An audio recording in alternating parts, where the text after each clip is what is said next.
Hello there. Welcome to the Lone Chemist Podcast. My name is Johnny. I'm the Lone Chemist. This is episode 35. And as you may have noticed, I have two dashingly yet dorky people joining me on the podcast today. This is LawOfCinema, Jay, and this is HiTop Films, Alex. And as you all have seen, we are going to have a little bit of a debate today on Spider-Man. So first off, how are you guys doing? I'm wonderful today. I'm even more wonderful. Fuck, dude, no way. The disagreement's already starting. Oh man. The facts and logic here. I gotta take a step back. All right, so Define wonderful. All right, so before we get into the whole debate part of this thing, I'm gonna lay out some ground rules for you two and for the audience. So just generally for the audience, number one, I'm gonna have a Twitter poll that's gonna be put up on my Twitter right after the debate. So if you don't follow me there, follow me at the Lone Chemist 1. Some idiot took the Lone Chemist tag before I could a couple years ago, so that's pretty disappointing. But you're just too old, man. Have you tried messaging him about it? Nah. And also, Alex, I didn't appreciate that, you Dragon Ball Z character. Anyway, so let's just rehash all the jokes that we made before recording so the audience can hear. My hair is Asian. Johnny's old. I'm young. Those are the jokes. Those are the jokes we made. You're a discount Goku, my friend. But I'm a discount Andrew Garfield Spider-Man. Let me get the goddamn rule set, okay? Go ahead. You do kind of look like an amalgamation of all of them, like the same way that Peter Parker in PS4 does. It was me. I did the mocap. Secret's out. That's why I made that positive review of the game. You know. I'm gonna mute you both in like 5 seconds. Okay. So rule number 1. Twitter poll afterwards.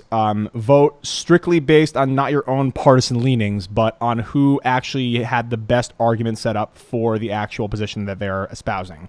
So I want you all to vote, not based on if you're a Tom Holland shill or a Raimi shill. Look at the debate objectively, which you probably won't be able to do, but just try. Number 2, there can be no harassment or bullying for people with respect to a position they have in the debate. The fan base of Spider-Man has become quite toxic on Twitter these days, and so as you guys can probably already surmise, the three of us are good friends, and we're doing this out of entertainment and to have a good time. So we're not actually trying to, castigate other people as idiots or shit on someone's beliefs. So if you profoundly disagree with somebody, do not take to Twitter. Do not, spam them with a bunch of tweets that are making fun of them or calling them idiots or cuckboy, shill, soy boys or whatever. Just internalize their position, internalize your own, and move on. I'm not going to take any bullying in the chat, and if you do, unfortunately, I have to ban you, which kind of sucks, but whatever. Rule number 3: the structure of the debate is going to be structured as a regular debate would. So I'm going to open up the floor for questioning. So I'm going to propose a topic or question or something like that. And then I'm going to allow each person to have an uninterrupted 3-minute window where they can lay out the position that they have without even referencing the other person. They can use as much or as little as the 3 minutes they actually want. And then after both sides have laid out their arguments uninterrupted, then we'll allow for about 10 minutes of freeform discussion. So that sounds good to you guys? Does that sound good? Yeah. Also important to remember that the debate theme is mostly comedic. This is probably going to end up being more like just a conversation discussion. Yeah. Yeah. And any insults levied at either of these guys will be all in good fun, and it'll be like funny. It won't be like we're actually trying to bring somebody down. And so unless it's you. Well, unless it's Johnny. Guys, I have my finger on the fucking stream key. I can press end right now and end your careers. I'm just kidding. Please subscribe. Anyway, rule number 4 is if you guys want to donate via Super Chat, you're more than welcome to do that, and I'd appreciate it. It helps fund my depressed graduate student lifestyle. However, we're not going to read them as you send them. I'll screenshot all of them as they come in, and then when we have a few minutes later in the debate, maybe when Alex has to go to the bathroom or something, we'll read them to the audience, and we'll kind of go through all those. Which will happen. Yes. It is. At least inevitable. 4 or 5 times. Yes.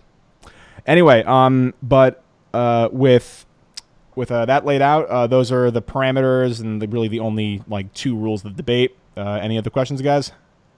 Nope. All right, let's get into it. Okay, so the first topic of the debate is I'm going to pose it to Alex first because he's been kind of on the record for having very boisterous opinions about Spider-Man. That's a good word. So the first topic is, what is the fundamental characteristic that you believe is the most important in relation to Spider-Man? And, I'm going to give you 3 minutes. 3 minutes. And you can begin now. I think the most important characteristic of Peter Parker in general is that he always gets back up. Just like Spider-Verse said, just like countless comics and countless movies have said, Peter Parker is a guy who suffers the unimaginable loss and tragedy for a kid his age, okay? His parents are dead. He's raised by this loving family. And when he finally gets power, he's powerless his whole life. And when he finally gets power and he misuses it one time, his uncle dies, the person who taught him everything, the person who raised him, instilled all these beliefs in him. But somehow through all that tragedy, he always gets back up and he always continues to fight. And there you go. Okay. All right. Jay, same question to you. You have 3 minutes. What is the fundamental characteristic of Spider-Man that you believe is the most important in relation to the character? And you can begin now. Yeah, I don't disagree with that definition at all. But I will kind of extend it and say that what I think is the most fundamental characteristic is the fact that he's an everyman, right? The fact that he's designed to be us in a mask. That he isn't the archetypal stoic hero who knows exactly what to do in any given situation because of his unbreaking moral compass. He is a kid that many of us related to growing up who is just trying to figure out what to do. And sometimes he does that by, I don't know. Yeah, I'd say that's it. Actually, I don't have anything else to add to that. You both are done within 40 seconds. Wow. Okay. Yeah. All right, so now I'm going to open it up for some kind of freeform discussion on that topic. If you have any agreements, disagreements, you can voice them to each other. So take it away. No, I completely agree. I know this is supposed to be a debate, but he is an everyman. He's an everyman who constantly gets knocked down but gets back up. But, yeah. I mean, fuck Tom Holland. No, I'm just kidding. But, dude, we're just peaceful guys. We're just in agreement here. Yeah, I think the disagreements will start coming when we start talking about which character embodies those values. The best or the worst, yeah. Yeah, for sure. But yeah, I agree with both of you guys where it's like it's the complete relatability and humanity that's exhibited by the character. And so, I mean, obviously it manifests in different forms, which we'll talk about in a bit. But yeah, I know both of you guys have good answers for that. Yeah, the reason why I stopped short there is because I was actually going to sort of transition into my argument, but I didn't want to bring up who I'm arguing for yet. Okay, cool. The promo didn't really give it away for you, Jay? Well, I put Andrew Garfield in there, and I put that's true. Miles. Yeah. I mean, Andrew's clearly the best, right? Yeah. And you know what, guys? Actually, no, I'll save this for the end of the debate. I have a blisteringly hot take, which I know that we'll all agree on. Okay, well, let's go on to topic number 2. So this can be posed to Jay first because Alex started off. What cinematic, televised, animated, or any of the above Spider-Man is superior to all others, and why? And if the version that you're going to espouse is live action, why is that actor in question the best in terms of representing the character? And you can begin now. All right, so my answer to this would have been Spectacular Spider-Man, and Alex told me that would have been his answer too. 100%. But since we both agree on that, that wouldn't be interesting. So I'm actually going to say Tom Holland, but that's according to my subjective criteria that I'm going to lay out. So I want to sort of return to the thing that's been beaten to death, which is that Tom Holland Spider-Man feels his own age. But I'm going to be arguing at it from a different angle because it isn't trivial. Right? I understand that the degree to which you relate to a Peter Parker in some sense depends on how old you are, right? You're going to appreciate a Spider-Man who better represents the teenager of your generation than one who doesn't. But that isn't what I'm talking about. And in fact, I'm not even talking about the fact that he looks and sounds like a 17-year-old, even though that does help. I think that Tom Holland Spider-Man best captures the awe that any one of us would feel if we were thrown into a superhero world. So, sure, Tobey Maguire and Andrew Garfield both let out some woohoos while swinging, and they both clearly enjoy being Spider-Man. But I think it's clear that Tom Holland's Peter Parker, he can't wait to find any excuse to put on the suit, right? As we see in that Homecoming montage, he's enthralled about the fact that he gets to be a superhero in the same world as Iron Man, Captain America, and Thor. And you might say that the constant reminder that he's in the MCU is more of a shallow marketing gimmick, and that it obscures Spider-Man's actual values and that it reduces him to a fanboy. But I would argue that it serves a deeper and more timely purpose on a character level. and one that's revealing itself slowly over a multiple movie arc, right? And that is differentiation. So like you said in your Homecoming video, Alex, the 3 emotional climaxes of the movie involved Peter realizing that he needs to stop trying to be Iron Man, right? And be his own man. Right. And given the Far From Home promo material, that theme seems to be even bigger in that movie, or at least that's how it's looking.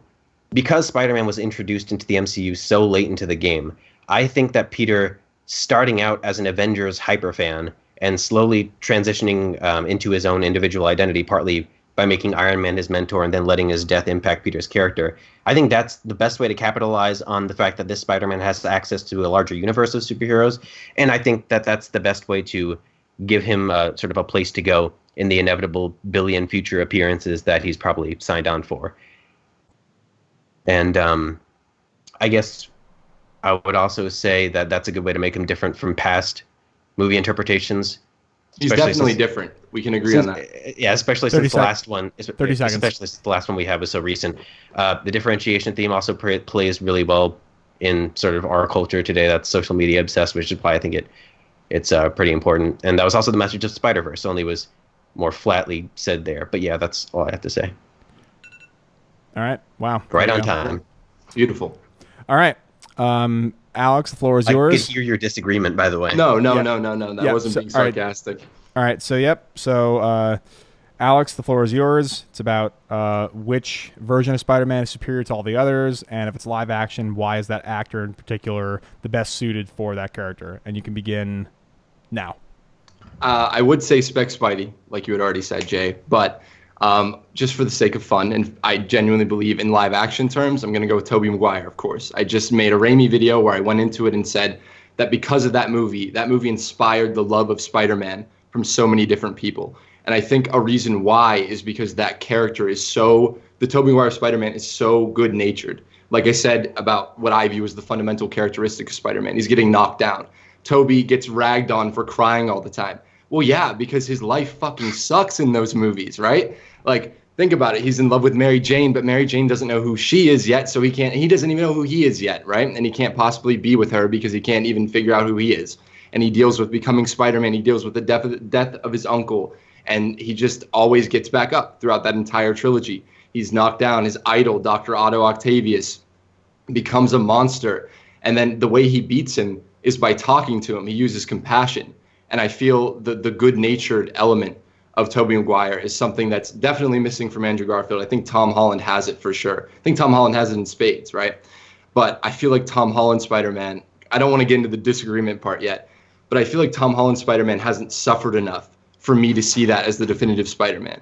Of course, Tony Stark has died, and we haven't seen Far From Home, but going off Homecoming is what I'm basing this off of. But Tobey his life is just so bad. It's so horrible, and he grows up without a lot of money.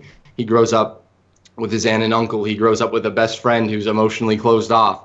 You know, he's just a guy who is still so good-hearted, even though he shouldn't be. He shouldn't be that good-natured. He shouldn't be that good-hearted. He should be a dick. He should be Andrew Garfield. It's like Keanu Reeves. Yeah. He shouldn't be that good-natured, but he is good-natured, and he gets back up, and he still does what he believes is right and what his uncle taught him was right.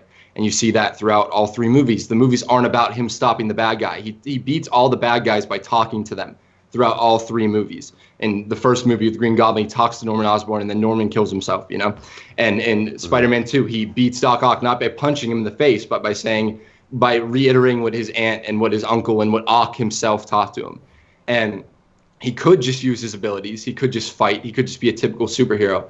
But that Spider-Man's compassionate when he shouldn't be. He's knocked down constantly, and he always gets back up. And I feel like Tobey perfectly embodies that throughout all 3 movies. All right, that's it. I would say I don't disagree with any of that. Okay, all right. So, and I'm gonna leave it open for some discussion here because I don't. So, like, Alex actually didn't really reference some of the points you brought up, Jay. So, like, do you want to okay, so yeah, points? I also want to bring up one thing really quick, which is that for most of this debate, I'm going to be arguing from a more defensive point of view, right? Alex is known for criticizing Tom Holland's Spider-Man. I don't dislike the Raimi movies. In fact, I love those movies. So I'm not going to be attacking them at all. But I do have a few disagreements about points Alex has made about why Tom Holland isn't really a faithful adaptation. So that's probably what we're going to be getting into for the majority of this. Well, I can. Do you want me? Do you want me to touch on what you talked about, and then we can like go off Sure. that? So, yeah, you can start anywhere if you. I agree that I think it's definitely a realistic angle to take it from he's constantly fanboying. But if we're going back to the heart of the character, I don't think that that's very Peter Parker-esque or my idea of Peter Parker, because it's all based on mine, right? I think that in like especially the early. Go ahead. I'll let you continue. I think especially in the early Spider-Man comics with, the issue 1, I think it is, or 2, when he meets the Fantastic Four, he only wants to join a superhero team for money. And then when they're like, hey, this job doesn't pay, he's like, screw you, I have to go take care of my aunt. I have better things to do.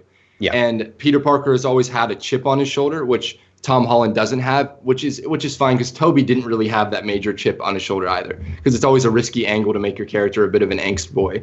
Some of that Steve Ditko angst. That is why I brought up the fact that he's been introduced this late in the game, and I would say that the Spider-Man from issue 1 didn't grow up watching the Avengers fight, right? He didn't have an Iron Man helmet as a kid. Given the world of this iteration of Spider-Man, I think it makes perfect sense that he's a fanboy, and I don't think that really detracts from how accurate he is. I don't think it detracts from how accurate he is. It's just I don't see Spider-Man when he's doing those things. To me personally, I don't see Spider-Man when he's. I feel like at first, so like if we're going back to Civil War, I love Tom Holland in Civil War. I don't have issues with him fanboying then because he's just meeting the Avengers, and that's fine. I'm talking about and it's not even, it's more of like a Sony marketing thing, like you said earlier, where it's like they're going to put the MCU characters in this movie. But if Homecoming was about him saying no to Tony Stark with the suit, which I think is a perfectly fine resolution to his arc, then why in the next film, of course they make it circumstantial, does he get the Iron Spider suit and now he's an Avenger, even though his entire character arc was saying, no, I'm good being me. And now in Far From Home, it looks like it's going to be the same lesson reiterated, where I don't need to be Tony, I need to be me. And I do not like the dependence of Peter's character arcs on other MCU characters, because I feel like he should come into these things on his own. And I feel like it would have been a more interesting angle if he was disillusioned with Tony Stark at some point, or if he was disillusioned with the idea of being an Avenger. But they constantly, when they could take that route of him being like somewhat similar to the classic Spider-Man, if like being like, fuck you, I have more important things, like I need to focus on me, they go left instead of going right. Yeah, this is why I focused on the individualization theme, is because one of the things that you have to consider is that, unlike Raimi's Spider-Man and unlike pretty much every prior Spider-Man, this Spider-Man exists in a universe, like I said, where he's inevitably going to have like 15 future movie appearances. So because of that, his arc is going to be slowed down.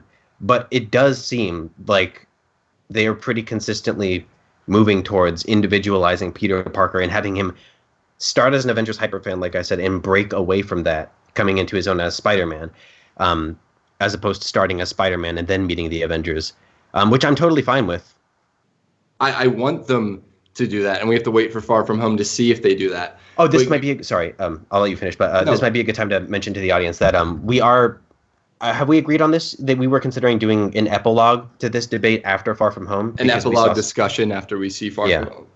But yeah, no, I think we definitely should. Well, the three of us will be back, and we'll do the same discussion like after the fact and see if like the points in the debate are like either made sour or sweetened by the movie for sure. All right, but yeah, go on, carry on. I think I pretty much covered what we need to cover, because I feel like the fourth question that we're gonna get asked, I'll go into what I'm gonna say more. But if Jay, you want to say something?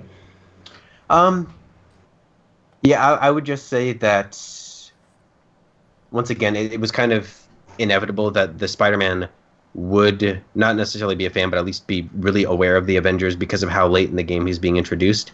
So I'm not really as keen on criticizing him for being so ensconced in that world. And like I said, I think they are planning on having him break away from that. I think that's pretty obvious. Let's hope they do that. Let's hope, yeah. Yeah.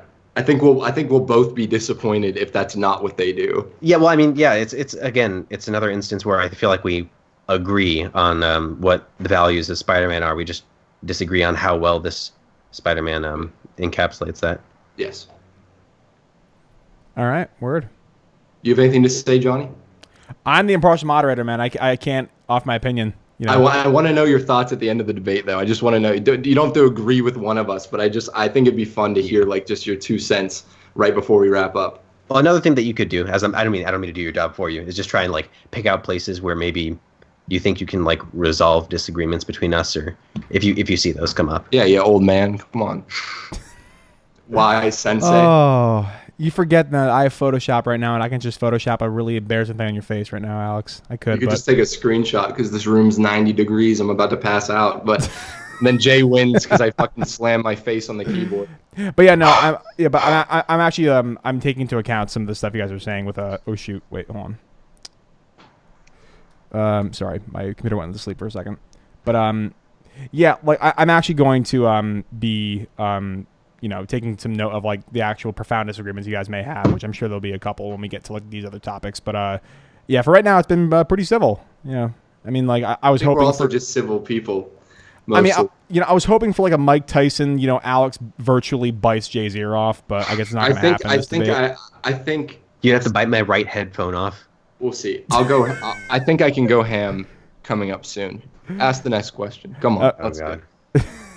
Let's do this. Come on. All right. So question 3, because Jay, the last one first, we're going back to Alex. So question 3 is, what cinematic, televised, or animated Spider-Man is the most accurate with respect to its source material, and why? And so that means you're going to have to lay out specific either source material or how it actually pays homage to that. And you can begin with your 3 minutes now. Okay, so once again, I'm going to say Spectacular Spider-Man because the stories they tell are retellings of the Ditko Ramita era Spider-Man. They changed some things up. They introduced Venom early on, stuff like that. But that is pretty much the best you could do with a modern adaptation of those classic stories. But once again, I'm going with my boy Toby. Actually, I'm going to go with my boy Raimi on this because I think from a stylistic standpoint, the Sam Raimi Spider-Man films are so comic booky in nature. They're so goofy. There's lines like, "Oh boy, yeah," and "Pizza Time," which I think are classic Stan Lee lines of dialogue. Or "Mary Jane, the girl I'd loved since before I even liked girls." All that shit is classic cheesy Stan Lee dialogue. And from a visual standpoint, the amazing camera moves, like I said in the video, the unimaginable images of this kid swinging through New York is captured beautifully in the Raimi movies. There's iconic shots. He nails the poses. And, it was still 2000 and it was still 2004 and 2007. And now they can CGI and do exact poses from the comic books. But with the things available to Raimi at the time, I feel like he perfectly nailed the imagery and the tone, the dialogue of those classic Spider-Man stories. And okay, before anyone says this, the organic web shooters, yes, they should be mechanical web shooters, but I don't think that they're not. It's not a thing. It's never meant. Weird. Does it hurt to detach them? It's like, dude. But I'm gonna argue that you can find an old trailer for the movie where he had mechanical web shooters. Yeah, I saw that. That was awesome. I wish they kept that. It's super fucking cool. Let Alex talk, Jay. Sorry. No, you're good, man. You're good. But so Sam himself wanted the mechanical web shooters. That was clearly a studio note by some exec. I wouldn't be surprised if it was Avi Arad. But I think that in tone and where it matters, I feel the Sam Raimi movies are the most live action accurate. But if we're going in general, accurate, Spectacular Spider-Man to those classic stories. Okay. Yeah, I was about to lay the facts and logic on you, Alex. I was gonna be like, well, if it's so accurate, then how about his web shooters, bro? How about his web shooters, you fucking asshole? Which, little side note, I think that was an idea from I think when James Cameron was signed on to do that movie, he pitched the idea of organic web shooters because he was. Have you guys read the script for that movie? I haven't read the script now. It would have literally killed the character, I think. It was like Terminator meets Spider-Man. What would have killed the character? I think the James Cameron Spider-Man movie would have made no one ever want to tackle. I thought you said James Franco for some reason. I missed it. No. The James Cameron Spider-Man movie sounds like, I don't want to get into it, but that would have been the worst interpretation of the character right there. All right, we can talk about that later. But all right, so Jay, the question is posed to you now. Question 3: what cinematic, televised, or animated version of Spider-Man is the most accurate, in your opinion, to the source material? And your 3 minutes begins now. Spec Spidey. But since we agree on that, it's not interesting. So I'm just going to move to an area I'm going to move to an aspect of this question that, once again, I think Tom Holland nails. first I want to say I don't disagree with anything you just said, but now I'm going to lay out what I think. So Okay, cool. I'm sure you've heard the saying that Toby is the best Peter, Andrew's the best Spider-Man, Tom's the best of both, right? Always, every day. I don't necessarily agree with that. I'm not sure if you agree with that. No, but I'm sort of going to argue a variation of that, which is that I think one thing that Tom Holland Spider-Man does nail is the distinction between Spider-Man and Peter Parker. The mask is and has always been the object that allows Spider-Man's confidence and charisma to shine through, right? We see this on full display with Holland. He's as awkward and timid as Peter should be in his daily life, and he's as confident as can be, so much that he's going to condescendingly quip at you while he's beating you up as Spider-Man. He is the hero who can fight alongside 50 other superheroes against an evil army of Thanos minions and still have trouble talking to a girl the next day, right? With some iterations, as time goes on, the Spidey sort of bleeds into Peter Parker, and the line between the two pretty much disappears. Like with Spider-Man PS4, like you see him walking around the homeless shelter, and he's sort of become Spider-Man after having been him for so long. Yeah. But even then, we're seeing the same Peter at a different age or maturity level. Like, I don't get the sense that Raimi's Spider-Man is anything but Peter Parker with a mask on. And I don't get the sense that Andrew Garfield's Spider-Man or Andrew Garfield's Peter Parker is anything other than Peter or Spider-Man with a mask off. Mm. And that's not a criticism of either of those characters, but it's just to say that I don't think that they meet that criteria. Okay. So that's one aspect of the comics that I think Tom's Spider-Man nails. Cool. But my general answer, like I said, would have been Spec Spidey, but we agree on that. Everyone loves Spectacular Spider-Man. It's the thing everyone can agree on. All right. So that concludes Jay's 3 minutes.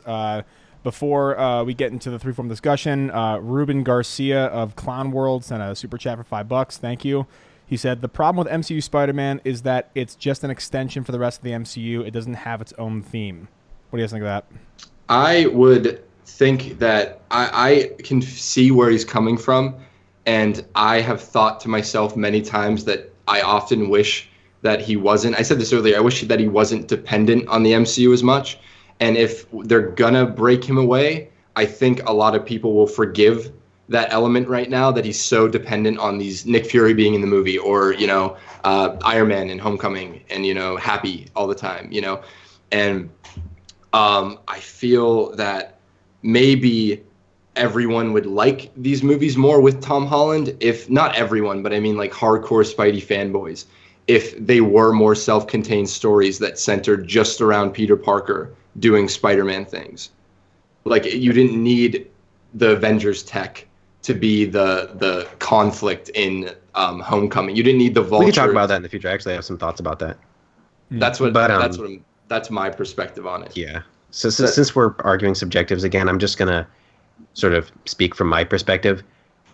Because we went so long, at least in the movies, without Spider-Man being able to interact with any of these characters, I still haven't really acclimated out of the phase where I'm just excited to have him talking to all of these characters, like Nick Fury and Happy. I have no problem with him being this ensconced in the world, like I said, and that's just my perspective as a fanboy who loves seeing Spider-Man matched up against all of his childhood heroes. And I haven't gotten bored of that. Mm-hmm. And like I said, I think because he has such an elongated arc being part of this giant cinematic universe, I feel like everyone's going to be happy in the end. I hope so. I hope. I mean, a lot of people think that I just am rooting for these movies to fail, but no, I would be the happiest fucking guy in the world if Far From Home gave me the character that I have loved my entire life. But wouldn't it be awkward if it did? If it did, then we just come back here for the epilogue, and we're like, well, we just agree on everything. You gotta wear a dunce cap on the stream, Alex. Yeah, exactly. I wore a dunce cap. I was wrong. They knew what they were doing. No, but I also feel that if I feel like it's also just back to the fanboying point, that I feel like hardcore Spidey fanboys, there's so many different types of hardcore Spidey fanboys, but the my kind of hardcore Spidey fanboy who doesn't like when Spidey fanboys, if that makes sense. I feel like if he didn't freak out about being with all these superheroes, and he was more of like just a confident, sometimes like, oh, you're Doctor Strange, that's cool, whatever, I feel like people wouldn't care as much that he's, you know, entangled with the MCU. But I feel like the fact that he's always in awe, which is realistic, the fact that he's always in awe is what sets people off. And it's like, can Spider-Man just not be like freaking out about everything and being like, yay, Iron Man? Like, I get both sides of it, because it is super fucking cool to see Spider-Man interact with Iron Man. Like, that's every kid's dream, right? And now you're finally getting it. But I don't think we're getting what we envisioned, and I think that that's what, like, it's kind of like the butthurt nature of all of this comes from. Yeah, I also get kind of annoyed at times with him freaking out, like, whoa, okay, what do I do? What do I do? And just him being a fan of everyone he meets. Exactly. But like I said, again, this Spider-Man exists on a longer time frame, and I feel like he will sort of acclimate to his position in the superhero world, and he's going to stop freaking out so much when he teams up with a superhero. I feel like but this is all speculative, right? Because we'll see this in Far From Home, but 2 weeks, right? Yeah, 2 weeks. Yeah. I was just gonna say that, like, just instances where with like Doctor Strange, I think the movies would benefit if he was like, oh, who are you? You know what I mean? Well, they kind of had that in Infinity War, right? But I mean, but instead of like, oh, who are you? I'm Peter, by the way. Nice to meet you. Doctor Strange, like, he's so overjoyed and like kind and friendly. If he was just off put a little bit, just like, hey, who are you? You know, he's just chiller. If he wasn't so like at a level 10 with all these superheroes. I feel like, well, I mean, I guess it's kind of a question of whether or not him fanboying is fundamentally Peter Parker. And I don't really see any reason that it shouldn't be. We can get into let's go to the next question. All right. I'm excited. All right, so this is the next question. And, you know, since Alex proclaimed a lot of excitement, I'll let him take this first one. Wait. I think maybe I should take the pee break first. Okay. You guys, yeah, go ahead, Johnny. I have the old man bladder, but you guys can just chat, answer some questions, read the comments, man. I'll BRB. All right. Well, look at the chat. All right, sweet. Okay. What's going on, guys? You have, like, whenever he gets back to answer some questions for us. How you doing, Jay? You look a little sad. You all right? Oh, no, I'm fine. I was just zoning out. Looking at my water bottle. I'm feeling a little dehydrated. Ooh. Take that big ass sip. Oh yeah. Oh man. Oh, and so I wanted to ask you this. So we didn't really have a question slated for this point, but I mean, I assume from like talking to you, you're like a fan of Spider-Man comics and everything. What comic iteration do you think has been captured well by the films? Well, well, Alex just put forward the entire argument about how Raimi is the perfect adaptation of the Ditko era. Yeah, I don't disagree with that at all. I completely agree with everything you said. It captures everything from the cheesy lines to, you know, the spirit, and I'd say that that's probably the best representation of a comic interpretation. Yeah.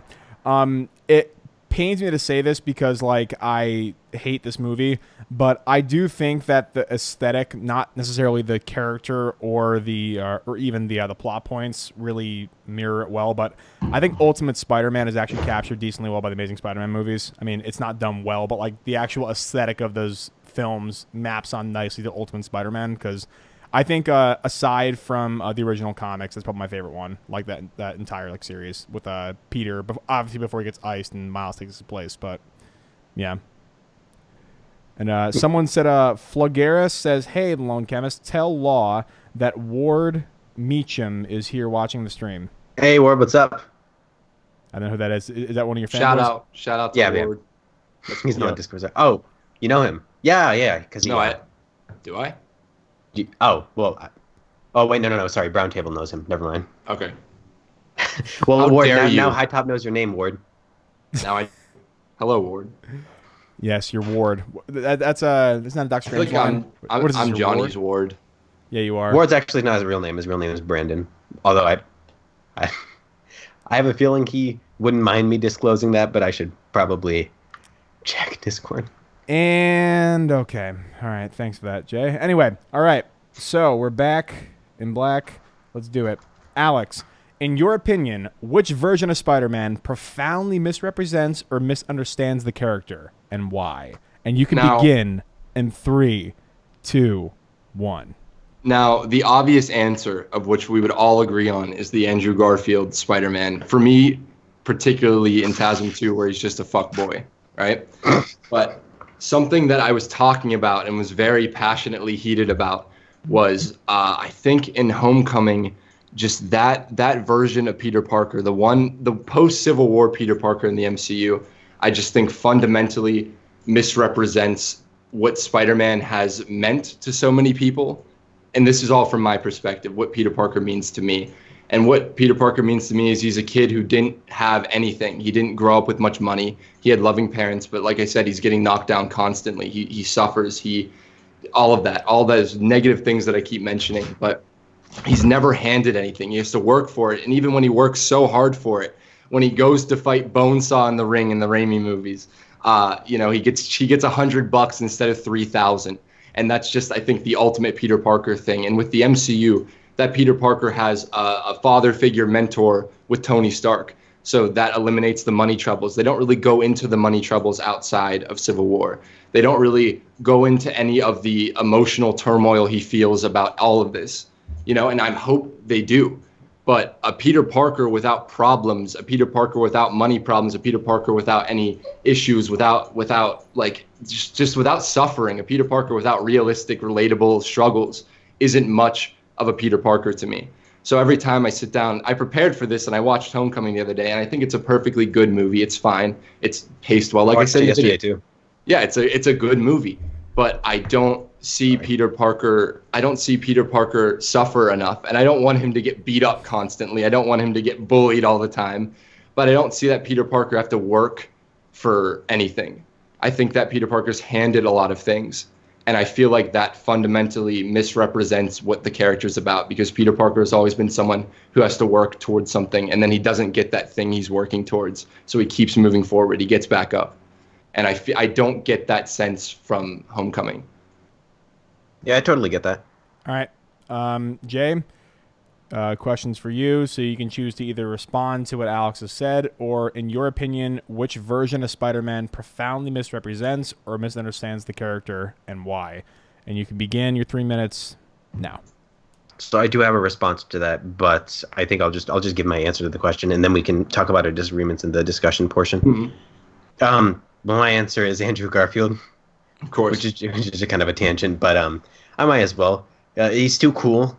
In the words of Honest Trailers, I even wrote down the Honest Trailers line, which I think is hilarious. He's an attractive, intelligent, likable, athletic, well-dressed teenage loser. It's like, what? This Peter Parker has no reason to be picked on by anybody. And you were talking about struggles. I don't see any reason why this Peter Parker should struggle.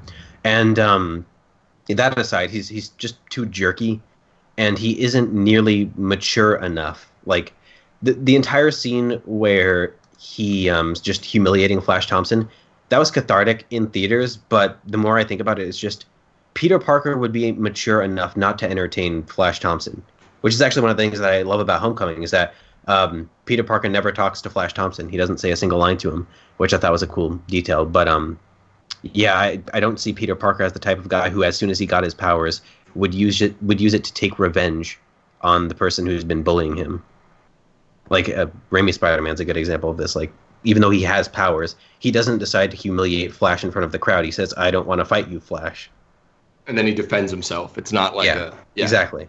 That wasn't Peter Parker defending himself. That was him saying, "Let me showboat." Which I don't want to interrupt your 3 minutes. Go. You can. That's pretty much it. I was just going to say, which is like, I get what, in that case, I get what, I said this in my TASM video, but I get what Mark Webb's going for. And on paper, I get that, like, no, I mean, Andrew Garfield may be miscast just because he's maybe too good looking, too tall, too, you know what I mean? The way they dress him especially too. But I get that. I feel like the Amazing Spider-Man movies are like the most, from my high school experience, like teenagers kind of are douchebaggy and selfish like that. So I get from Mark Webb's perspective of making Peter Parker a douchebaggy teenager, but it's not Peter Parker. So I agree with you. I was just saying I feel bad for Mark Webb. I always got to defend my boy Mark. This is also kind of tangential, but you know how everybody criticizes the Raimi movies for the fact that the high schoolers look 30 years old? Yeah. Well, I don't see people really levying that criticism against the Amazing Spider-Man, but everyone in the Amazing Spider-Man at that high school looks like they're in their mid-20s. Looks like a model too. Yeah, they're all exactly. like very attractive. Yeah, and they're all perfect looking. Yeah, so that Yeah. too. It's we didn't really get a realistic depiction of high school until Homecoming, I don't think. I could. Are we freeforming it now?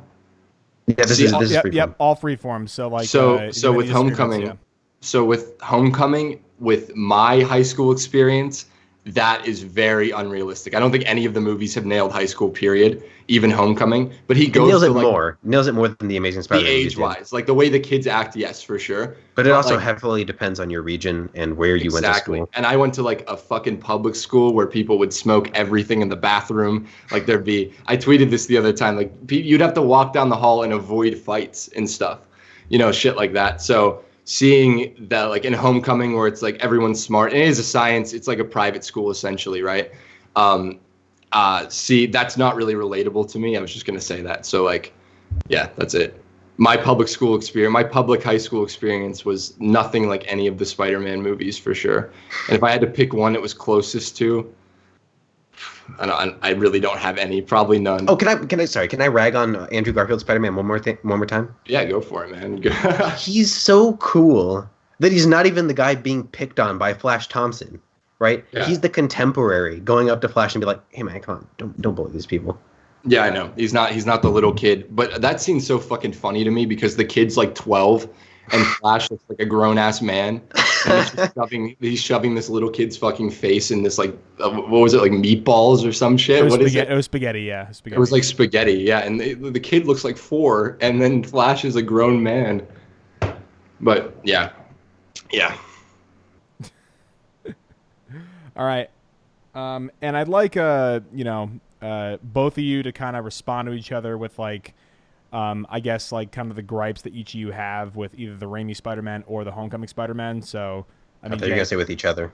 Well, of course. I mean, like you both hate each other's guts, which is clear by the stream. But Jay, he did have a couple strong words about the Homecoming Spider-Man that I think you probably. Oh yeah, I have a response to that. Sorry, I forgot about that. Well, first of all, once again, the fact that Spider-Man is a beneficiary, that's just another consequence of the fact that he had to be introduced in an Avengers movie, right? And Tony's the type of person where, as we saw in Iron Man 3, it'd be uncharacteristic of him not to help Peter. Of course. Right, and you could talk about that making Peter less compelling, but I don't have that much of a problem with it. But that's again going to depend on your own subjective interpretation of what makes Peter Peter. But I wouldn't say that things always go perfectly for him, at least not now. This is again verging on this speculative, but sure, Peter gets a dope suit and joins the Avengers, but he also dies, like literally dies, and then watches another father figure die. And I feel like if there's any moment where the weight of Peter's responsibility is going to hit him, it's now. It should be now. I have a feeling we're going to see that in Far From Home, and I think we are, given what they've shown. But once again, this is another area we'll just have to see. I was just going to say, I really forget what I was going to say.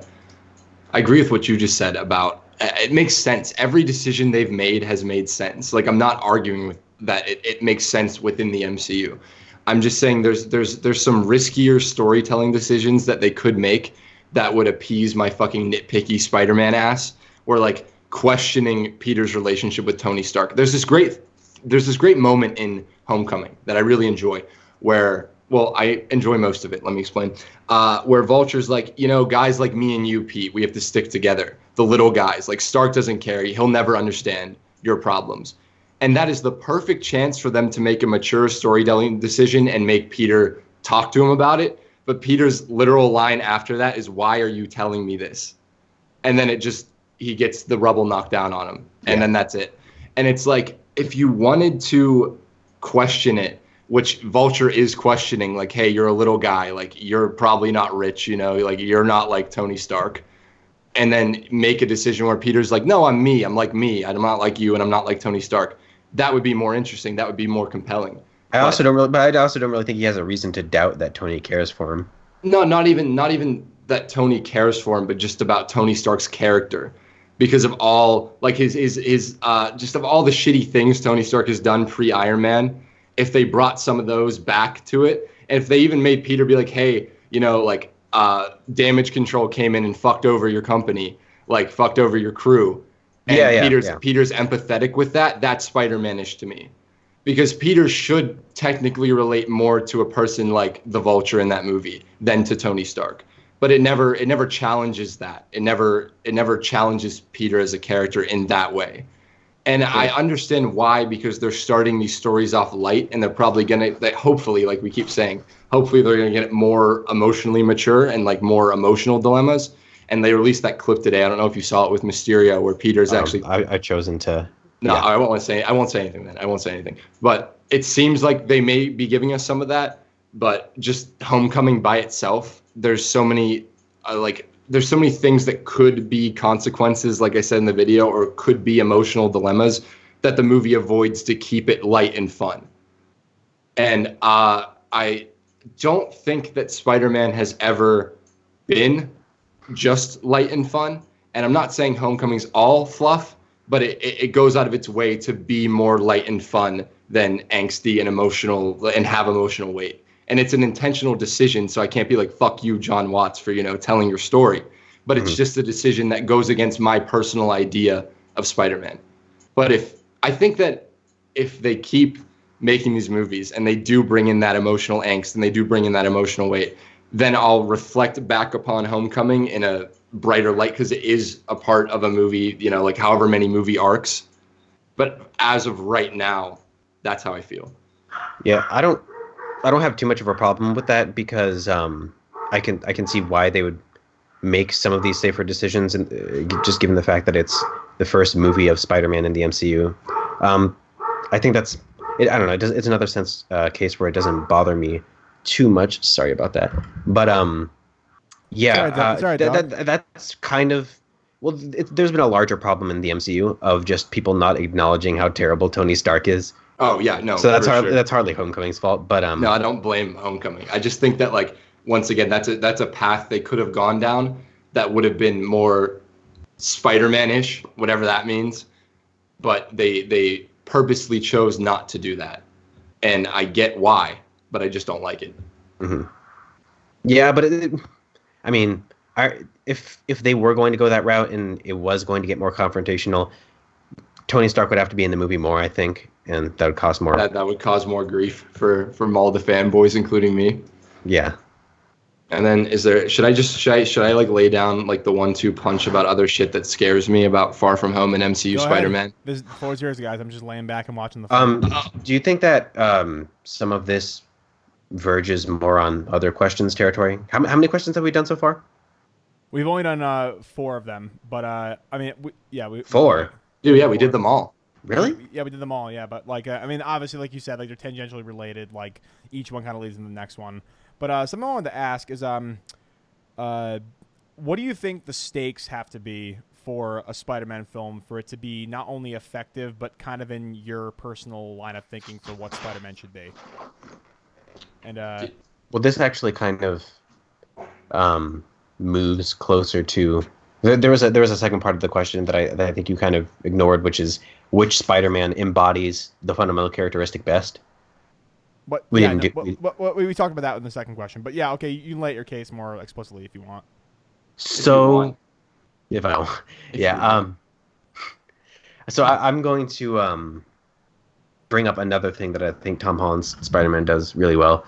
I'm gonna return again to the Tobey Maguire was a great Peter Parker, Andrew Garfield was a great Spider-Man, Tom Holland's a great at both thing. Once again, I don't necessarily agree with that, but I think that like I said, Tom Holland's Spider-Man isn't everyman as both, whereas there are areas where I don't think Maguire is. And so in the case of comparing Homecoming to Spider-Man 1, it's pretty obvious that one of these way more closely resembles what an actual teenager's first few months as a superhero would look like, right? Tom Holland's Spider-Man stumbles throughout the entire movie. He isn't taken seriously by anyone. You don't get the sense that he knows exactly what to do. And he's constantly put in unflattering positions that highlight just how much of a kid he is, right? It goes out of its way. I was just going to say it goes out of its way to that scene where he stands up and the flag's behind him and it's a Raimi shot. and then they do the wide where he looks like a goofball, and they're like, "You're the guy from YouTube." It goes out of its way to remind you that he's a goofball kid finding his footing. Yeah, I love that, right? And the decathlon conflict also, it literally stems from the fact that Peter Parker bonked his head by jumping into a ceiling, right? And he wakes up at the facility. He has to figure out how to escape so he can tell Ned that he's carrying a bomb. That is an entire set piece born of the fact that Peter Parker didn't look up before jumping, right? I love that. It just those kinds of little mess ups really convey the fact that he's not, again, your archetypal stoic superhero. He is the guy who messes up. And even during the final battle, he doesn't look like a superhero whose only struggle is an emotional one because he's fighting the dad of someone he cares about. He's actually physically struggling like a kid would in that situation. In Spider-Man's case, once again, I'm not criticizing it because I love that movie, but as soon as he puts the mask on, it's like he's been Spider-Man for years, right? He's able to expertly dodge shurikens, right? He can keep up with a villain who has super strength, and he swings like someone on their third playthrough of Spider-Man PS4. Right? To be fair, they do have a montage that shows you, I think, that time has passed and New York is fully aware of Spider-Man. But yeah, I can even agree because like I'm not going to be like, oh, those movies are flawless. But like, yeah, he never struggles with his abilities in the first movie. Once he gets them, he never, after like originally, just like, the scene where the spikes those spider legs pop out of his hand and he climbs the wall and he learns his powers. He never really struggles once he's Spider-Man. Mm-hmm. I can agree with that. He's also put in difficult situations, Raimi Spider-Man, but those aren't really different than the challenges like someone or Superman would Batman face, like the Mary Jane and train cart situation, right? And it isn't very hard for him to solve them. Homecoming's Peter, on the other hand, fails at practically everything, right? You could even take the daily street level work that they both do.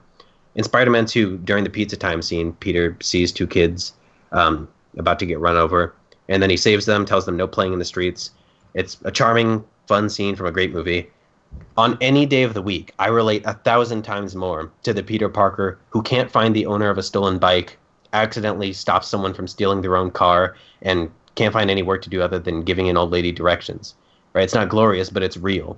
On a more general level, though, when Tom Holland's Spider-Man doesn't know what to do, I never get the sense that he's, once again, the archetypal superhero. I get the sense that he's genuinely trying to figure it out as he goes along.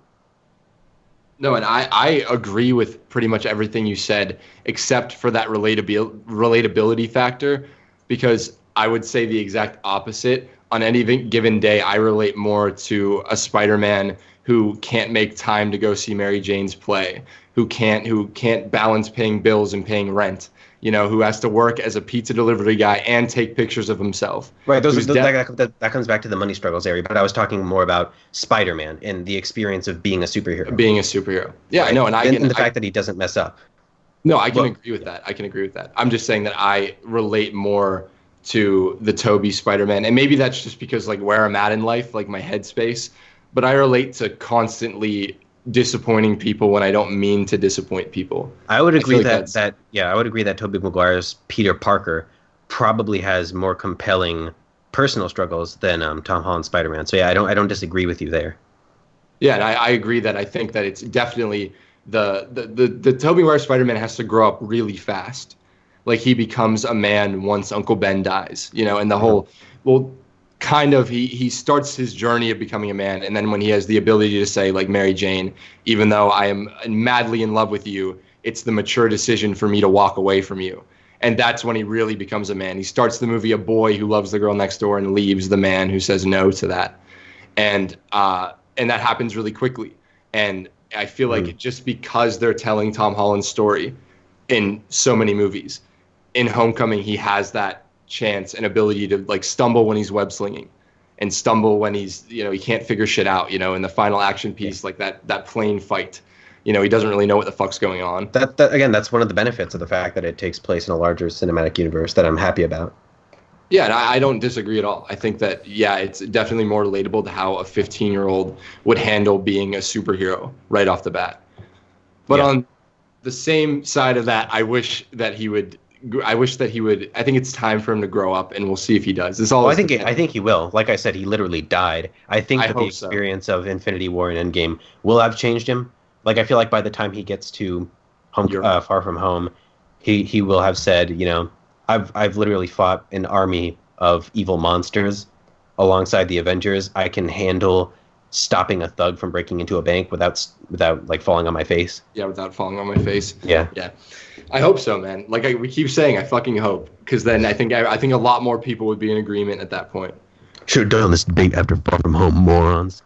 Yeah, how many comments? We'll do an epilogue. It's fine. Yeah, no, we're doing an epilogue. This is the teaser. This is like the appetizer for the main course. I can talk about what scares me from the look of Far From Home to give us a little thing to go. I could talk about what excites me, but it's more speculative because I've been trying to stay away from the promo material. Yeah, let's do that for sure. But first though, before we move into the Far From Home kind of concluding stuff, I just have one question for each of you. So, Jay's been a pretty big advocate for Spider-Man: Homecoming, and obviously, Alex is a big fan of the Raimi films. Sorry, Spider-Man 2. Yeah, can I say one thing real quick before you? Before we continue that thought, I'll tell you one thing that scares me about Far From Home: Sony's marketing team. Oh yeah, no, yeah, always. All right, ever since back in the day. I don't know what they're smoking, because every time Sony releases a movie, they think they're being so goddamn clever, and they end up either spoiling the entire movie or making the marketing just absolutely abhorrent. Like, all those posters that are released, they look like someone took construction paper and just glued it to a big piece of like paper on the wall, and that's basically what it is. Yeah. No, it really is. I feel like I posted that shitty fucking thing I did on my phone. Did you guys see that? Yeah, the Ferris wheel thing, yeah. You're like, that's not good, Alex. What are you implying? Yeah, but I can say I really, honest to God, think that mine looks better than a lot of them. It does. Yours doesn't even look bad. And it took me no exaggeration. I'll go 7 minutes to do on a Photoshop app, including the download time on my phone, just to be like, what are these guys doing? Like, you're getting paid probably a lot of fucking money to make a poster, and you throw these faces randomly, just like throw them on. Yeah, I don't know what it is. But there's also this poster that's circulating on like my Instagram Explore page where there are comparisons from Marvel fan accounts that are like, oh man, the difference in quality between these two posters and it is insane. And it's like the Homecoming 50 billion Tony Stark's poster compared with this shot of Spider-Man on the rooftop with a painting of a mural of Iron Man behind him. And then the Far From Home logo. That's not a poster. That's just a screenshot from the trailer. Still from the movie. Why is that getting floated around as a poster? Maybe they released that as a poster? I don't know. I feel like I saw that too, and so I don't know if it was a fan account or someone made. I don't know if that's official. Though. It's just a screenshot with the logo on it. It's just a screenshot with the logo. That's fucking funny, man. My God. It can't be that hard though. Yeah, no, I know. It's not. What is it? Are they hiring like people who edit them, like the magazine covers to do it? It looks like a magazine collage. It looks like Entertainment Weekly. It looks like Entertainment Weekly. Like, that's what it looks like. And also, how about that first one we saw with like the triangle and the spider symbol? First of all, why the fuck's a big ass triangle on a Spider-Man poster? I have no idea. Symmetry Totally. sells. Strongest shape. But like, it also, makes no sense. can we stop putting like Mysterio, Illuminati? Can we stop putting like, I know it's to sell tickets, but I'm cynical. I'm old and tired. Can we just like stop throwing all these MCU characters on the poster, even though they're like probably not in the movie that much? Like, Spider-Man can sell a goddamn movie himself. There are so many posters where I just think if you took off 90% of this, it would look good. Exactly. Like, just leave Spider-Man. Yeah, because it's a Spider-Man movie. I don't need it. Because that poster looks like Spider-Man, Mysterio, and Nick Fury, the movie. Yeah, I know. But I mean, we can't really talk about cynical marketing. We marketed this as a debate. Yeah, it's the diverse cast of a Disney Channel original movie. Like, yeah, it looks like. Yep. Oh man. But yeah. So anyway, so before we get into the whole Far From Home thing, so I mean, Jay's been a pretty big advocate for Homecoming, and you've been a pretty big advocate for the original Raimi films, Spider-Man 2 in particular.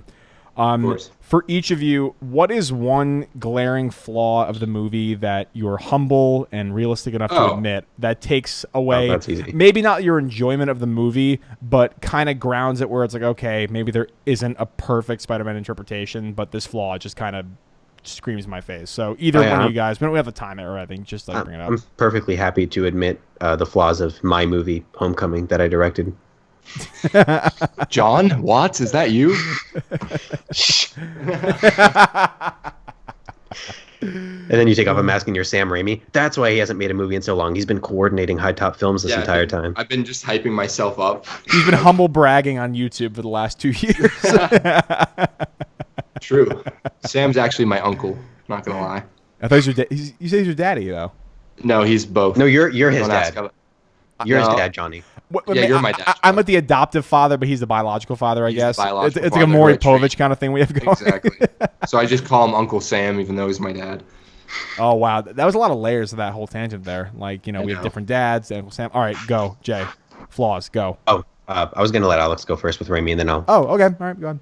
I don't know if any flaws ruin my enjoyment of the movies, but I can go movie by movie and say something that I wish was... I said this in the video, but I think Franco's performance, which is fun to watch, so it doesn't really ruin the enjoyment of the movies for me, but I feel like if Franco was... I don't want to even say a better actor because he's a good actor now, but if Franco had more range back then, moments where Harry is really mad at Peter in Spider-Man 2 and 3 in particular would sell a lot better if Franco had some nuance to his performance and didn't collapse when he finds out Peter's Spider-Man and just falls to the ground. Yeah, it falls to the ground. And then meanwhile, Toby is giving a really good performance in that scene where he's like, listen, bro, there's bigger things happening here than me and you. But then you cut back to Franco, who's like, you killed my father. And it's fun and it's so Sam Raimi, but it's even goofier than the typical Sam Raimi. So I'd say that I wish that Franco would have done something different with his performance, or I wish that someone else was in that role, would be my flaw. Also, of course, Venom in Spider-Man 3, but I don't blame Sam for that at all. But can we just talk about the studio basically forcing Venom down Sam Raimi's throat to the point where it ended the franchise prematurely? That's so shitty. I've become so forgiving of Spider-Man 3 that I don't even... Dude, I genuinely think it's great. I don't harbor any dislike for it. I can enjoy that movie as much as I can enjoy 1 and 2 at this point. Yeah, it's partly because of Raimi memes. I don't know about that. But it's also partly because I've forgiven everything wrong with that movie that came as a consequence of studio interference. It's whatever. I can still... None of it's Peter Parker dancing. One of the things that's irked me about that for so long is people treating it like it was supposed to be unironic. And it's supposed to be hilarious. Sam Raimi didn't think that was cool. Sam Raimi thought that that's what Peter Parker would think in his nerdy perception is cool. Yeah. And it's so in character. My thing with that sequence is it's supposed to be, if you watch, I don't know if you've seen the editor's cut, but that dance, the James Brown dance, not the one in the bar. I will even agree that they should have cut the one in the bar or moved it with Gwen because he literally slaps Mary Jane a second later, and that's so emotionally impactful. So Raimi's tonal switching, which always works, almost doesn't work with the, dig on this to immediately backhanding Mary Jane. You thought it would have worked better with James Brown to dig on this? James Brown to slapping. No. I just think they should have cut that dance altogether. The second dance. Get yourself together. No, but dude. But the James Brown montage was supposed to come after he blows up Harry's face in the editor's cut, and it's genius. He literally throws the bomb back at Harry's face, right? And it blows up, and they cut to black, and then they slam cut to him going like that. And it's supposed to be a tonal switch that's and it works so fucking well.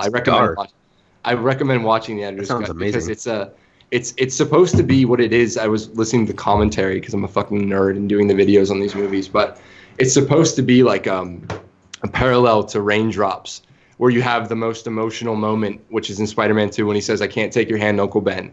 And then him blowing up Harry's face, both dark moments, right? And then they switch to the goofiest thing ever. They're both these dreamlike montages of unrealism. And so I love that montage, man. I'll defend it till I die. Can you defend Peter Parker getting an all black suit and then humping the air? Can you defend that? Yes, I can. With no music. Have you seen the music list edit of that? It's so incredible. Funny. Well, I just think that clearly he leaves that cut go. He doesn't cut it for so long when he's doing the fucking dance move when he exits the place that you're supposed to cringe. So my cringe reaction is what I'm supposed to be feeling at this point. So it never bothered me. Yeah. Yeah. So do you want me to talk about the Homecoming flaws now? Yeah. So your flaws with Homecoming, which Alex, I think, is creaming his pants to hear about the flaws with Homecoming. But I am very So much. one of the things that's always bothered me about not only Homecoming but MCU Spider-Man in general is the fact that when he puts on the mask, Spider-Man as a character kind of becomes weightless. Like even though he is more confident, like I said, and he does nail that distinction, he doesn't seem phased by anything when he has the mask on. Like uh, it is characteristic of Spider-Man to quip and stuff, but like he could watch someone die, MCU Spider-Man, and just be like, "Oh my god, that's awesome." Yeah, dude. It really bothers me because I want to feel the emotional weight of a scene when he has his mask on. He shouldn't have to take his mask off and become Peter Parker to sell me on like a character change. Like the come on Spider-Man moment, he takes off the mask and becomes Peter Parker before saying "Come on Spider-Man." Spider-Man. Yeah. And like a moment later, he's just like he also just kind of acts like a moron. I don't know what it is, but I mean, I guess he's a goofball. He's a goofball, but you could kind of say that if you want to have the Spider-Man Peter Parker distinction where he's super confident as Spider-Man and he's humble as Peter Parker, you're going to have some of that inevitably, but I just it really does bother me when I don't see him being phased by any of this gargantuan stuff that's happening as Spider-Man. What bothers me is that like he should be able to emote more than, I mean, visually speaking, than any of the other Spider-Man because they're doing the eyes that move. Here's one thing that bothers me. Like in the scene, like the you know how they have the car dialogue scene between him and Vulture. Mm-hmm. That's a great scene. And then that's my favorite scene in the movie. So yeah, I agree. And then Spider-Man arriving at Homecoming and telling Liz, he looks terrified. Like he looks genuinely horrified at what he just went through. And then he tells Liz, "I can't do this. You deserve better." And he runs to try and catch Vulture. And then when Shocker stops him outside and catches him by surprise and punches him through a school bus, he looks at gum under a seat and says, "Ugh, gross." Yeah. It's like, dude, they undercut the moment. Exactly. They marveled it, dude. That's just the thing. That's like they stopped like, the movie for a joke. Are you emotionally shaken or not? It's like that kind of stuff bugs me, but it's more of a minor complaint. I have I'm gonna get so much shit for this, but I hate the fact that it's 2019 and Spider-Man looks like a cartoon half the time in the MCU when he's in the costume. And I don't blame John Watts for that. And I don't know if I even blame the visual effects artist. I just think they dug themselves a hole by having it be a high-tech suit. So it's ultra skin tight, form fits completely, doesn't rip necessarily. And yes, maybe it should look smooth like that all the time, but to like weightlessness, even visually, when he's bouncing around, I don't see a person, and that really takes me out of the movie. In all of them, I see when he has the mask off. Yeah, there's a cut where he's coming into his apartment building, and then it cuts to a shot of him crawling up the wall. He looks really rubbery, and at that moment, I immediately knew that wasn't an actor, and I was just like, oh, it takes you out. But scenes like in the Far From Home trailer where he's just when he's talking to Aunt May, I think, I don't even know, when he's doing something in the Iron Spider suit. The Iron Spider suit's all CG, like it's openly all CG, so he's wearing like a mocap suit, I guess. And I just want them to make a real fucking costume. And if they don't make a real fucking costume, then why does he feel so like rubbery is a good word for it? Why does he feel like an animated character? Because, yeah, it's fun, I guess, and it's funny, and it fits, like, the lightheartedness. But, I mean, I saw The Amazing Spider-Man 1 and 2, and his costume had ripples when it was all CG, and there was a sense of, like, physics to it. A lot of the CG in those movies were great. Oh, my God, yeah, dude. I saw this picture going today on Twitter, and it was the Garfield suit, like, an all CG shot of it, and, like, someone zoomed in, and there were, like, little fibers on it. And I'm like, why isn't MCU Spider-Man getting the same love? And what bothers me the most is that like fans are like, oh, the CG isn't even that bad. And like, no, it's not awful CGI, but he does look like a cartoon. And you can love MCU Spider-Man and still criticize the fact that they should just give him a real fucking costume and not CG paint over it. Because like they've been making real costumes since 2001. Yeah. You know? And it's just, why now? Yeah. If they had just used the practical costume that he was wearing on the set of Civil War, I feel like that'd be awesome. I really like that costume. Yeah, me too. And also, like, the thing is, people are afraid of, like, oh, you're gonna lose, like, you know, some of, like, the emotive parts of the mask if you put him in, like, practical suit. But I mean, look at Deadpool, for example. Deadpool had a fucking full practical suit, and then they had the actual motion capture electrodes on certain parts of the face or hands that they're trying to do something, and that suit looks fucking great because it has like the entire outline is practical, but the tiny little intangible parts of his eyes or his mouth are completely CGI'd. It looks so much better. Also, it'd be easy because the eyes are just shutters. Like the frames themselves don't move, but even in Homecoming, they shot a lot of it with a real suit, and then they went in post and digitally painted over it. They do that with Vision too. It's really annoying. It's just annoying. Like, why are you wasting the costume designer's time? B, that's a really nice suit. Like, I like the Homecoming suit. Why are you making it have no texture to it? And also, it's just like, I think it just takes away, like, just being invested for me, at least, when it's just a CGI character versus a person. And I get like what you guys just said about the eyes moving, and I get like why they take a CG elements to it, because you want him to emote through the eyes, because like often when Toby's in the mask, they get him out because it's just like still reflective lenses and you can't really emote through that. But also, like, I feel like I'd rather have him not be able to emote in the mask than have an all CG costume. I really do like the shutter detail. That's a genius way of having him emote for me, but the fact that the entire costume is CG is really annoying. Once again, I feel like the costume could be practical and you still have that CG shutter effect. Just have, like you said, mocap nodes on the eyes. Mm-hmm. Yeah, exactly. Like if you have the electrodes there, like Deadpool, it would look a lot better. Because and the thing is, like you said, you both touched on this. Like when it looks like Gumby is slipping around on screen, that's a great one. Seriously, it's like when you're bending around and there's no center of gravity for me to like engage with. I am not engaged as a viewer. You've changed my viewing mode from an active one to a passive one, because I'm just like, I lose all sense of emotional relatability when I think that Gumby's up there like flipping around and shit. It just kind of annoys me. Yeah, that's all I have to say about that. I have one more thing to say before I'm done completely with all my topics. We're done with the topics, right? Oh yeah, they're the topics, but we're just shitting on the movies. And just want to make sure.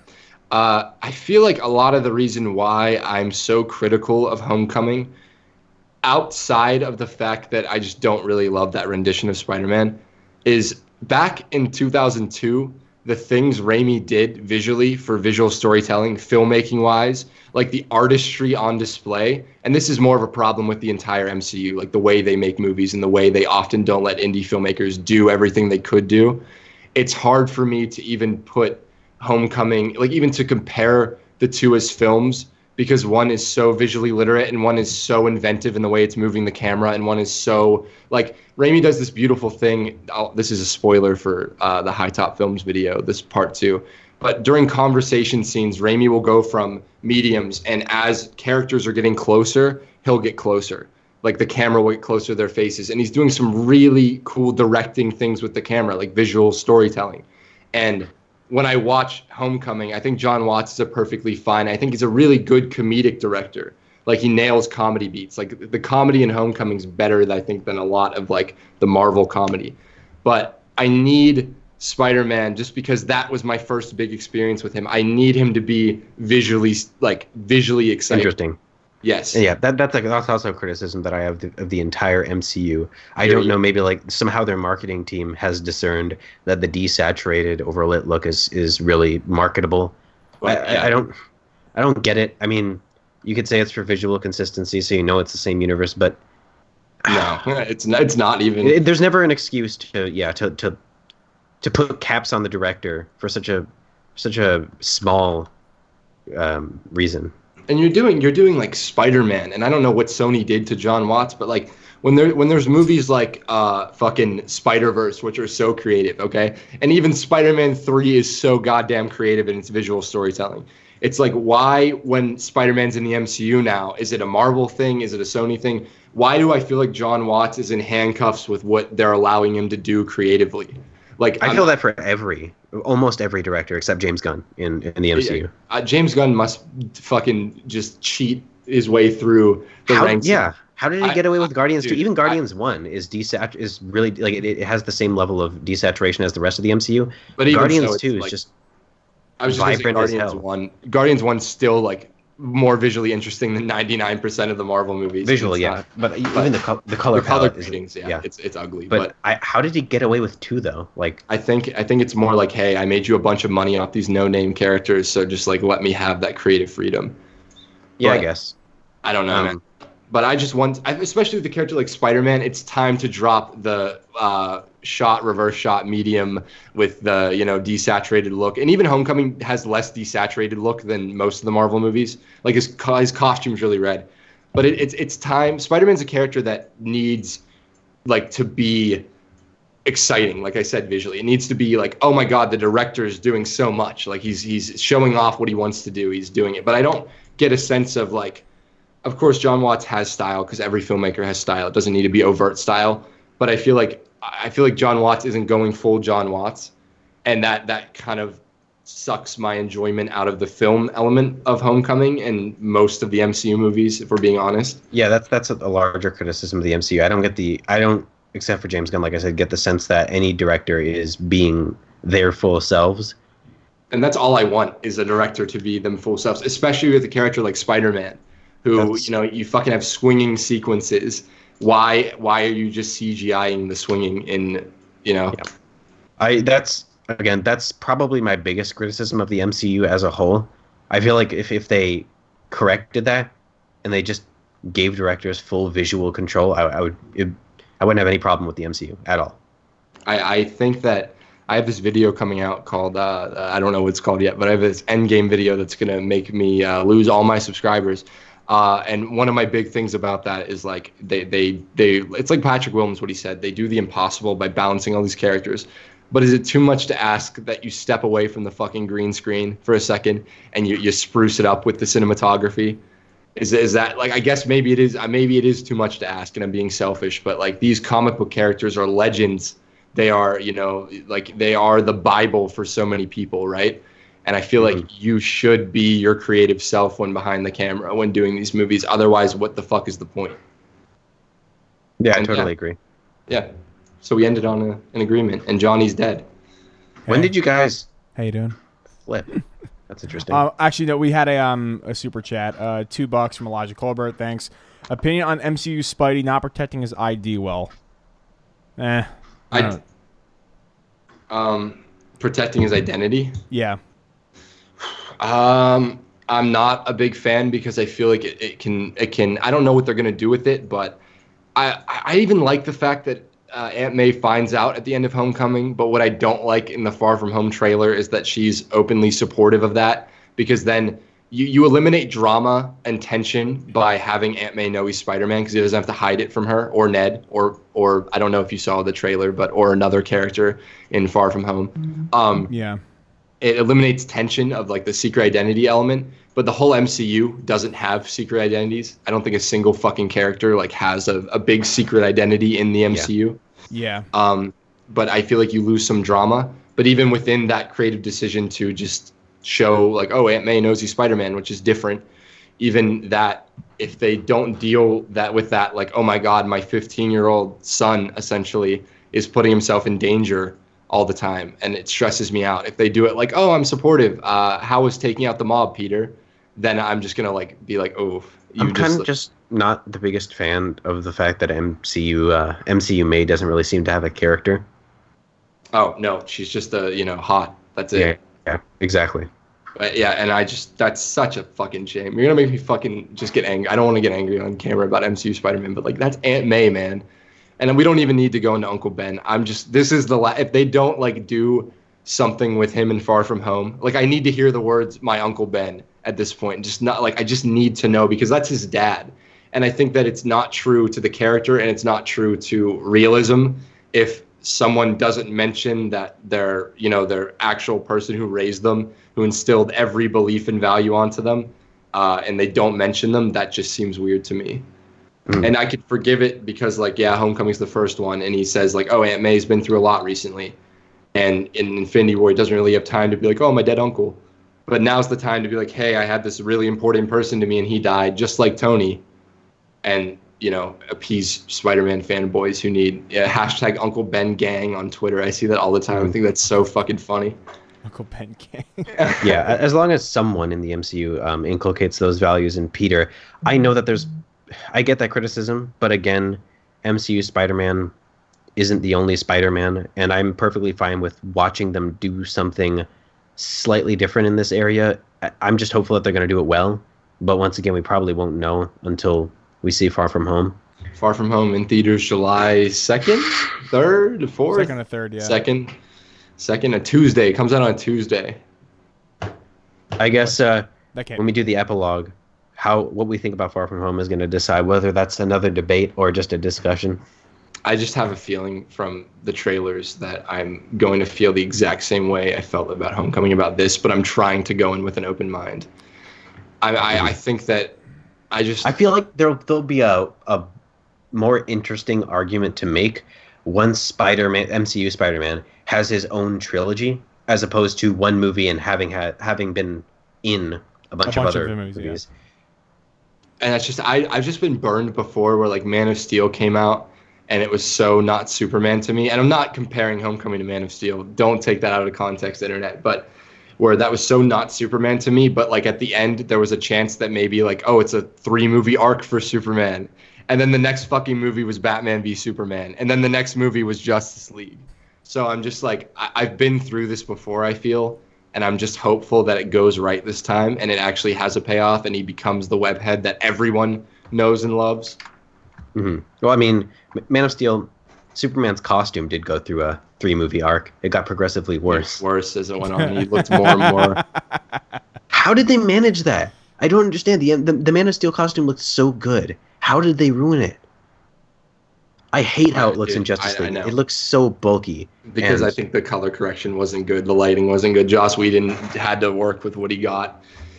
Yeah, but also, I mean, like, you know, the upper lip game was really strong with Superman and Justice League. That was just the best. I loved it. Should have left the mustache untouched. Would have been awesome. Can you imagine like a Dirk Diggler kind of fucking Superman where it's like he has a goatee or a mustache? That'd be lit as fuck. Oh, shit. All right, well, half of this was like somewhat of a cordial debate, and the other half was just like, you know, bullshitting and talking to each other. So I'd say we all won here. This was fun. Wait, did the chat like it? I haven't been reading the chat because it scares me when I read the chat when I do it, because they're like, "Oh, you fucking ugly bitch! Why are you so fucking? Why are you so fucking?" It's also important to remember to like what you like. There is no wrong answer when it comes to subjective opinions about the best version of any given fictional character. You shouldn't feel ashamed for liking anyone, You shouldn't feel ashamed for liking any version of Spider-Man, regardless of how accurate it is. Do you? It's whatever you feel is your version of Spider-Man is your right to be your version of Spider-Man. I totally agree, except for one point. Fuck Electro in Spider-Man 2. Oh.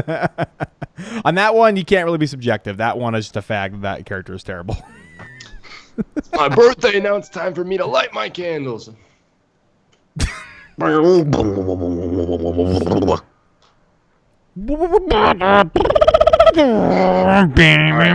hate this song. Are we signing off because my tiny bladder has to... Yeah, we're signing off. All right, each of you goons, tell people where they can find you, which they probably already know. HiTop Films. Just search it on Twitter or YouTube and then yell at me. There you go. Law of Cinema. Just search it on YouTube or Twitter, but don't yell at me because I have a really fragile ego. All right. Well, this has been Jay and Alex having a fight to the death. Just kidding. It was fun. My name is Johnny. I'm the Lone Chemist. Episode 35.